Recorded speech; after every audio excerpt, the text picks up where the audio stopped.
Alright, students, welcome to Math 1, Module 8.1, Part 2. Okay, so we're still in the 8.1 on the Ready, Set, Go, ready to look at the Go part of this thingy. Okay, so this is what's called a histogram. Okay. Histogram is basically very much like a bar graph. In fact, some people confuse them with a bar graph. Okay, but we'll explain what the difference is. The main difference is a histogram has a range of numbers at the bottom instead of having like an actual name. So if we're tying these scores to actual individual students, we might have Stephanie, Albert, Francisco, Jacob, whatever, along here instead of actually having numbers. We don't know what their names are, so we just know what their scores are. Okay, so that's where we need a frequency table. So we're going to have to come back up to here, and what we're going to look at is over here. It says score 60 to 64. So how many kids scored in between 60 and 64? That was 2 of them. Okay, this is how this goes. 65 to 69, there's 2 people. 70 to 74, there's 1 person.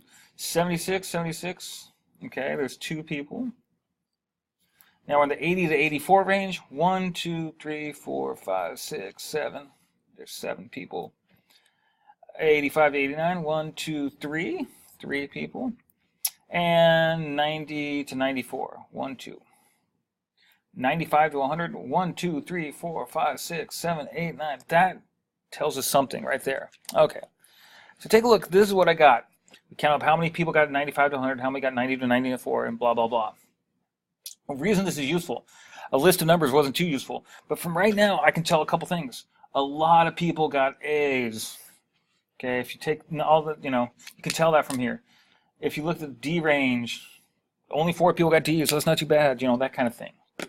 All right, now how does this become a histogram? Here's how we do that. Down here, the 60 to 64, you have 2 people. So from 60 to 64, you're going to put a box. So you're going to decide how high one box is, but you want to try and keep it consistent.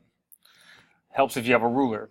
Okay, but 65 to 69. So from 65 to 69, there was 2 people. So that should be the same height box because it's representing 2 people. Like 1, 2 would be over there. We'd have a y-axis over here for how many people were scored in each one of those.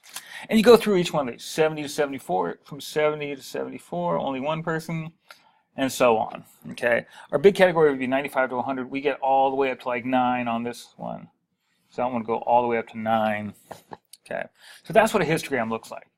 Obviously, you want to use a ruler to make it a lot better, but I'm just trying to keep this video under 3 minutes, and we just did that. Thanks for watching, and tune in for 8.2.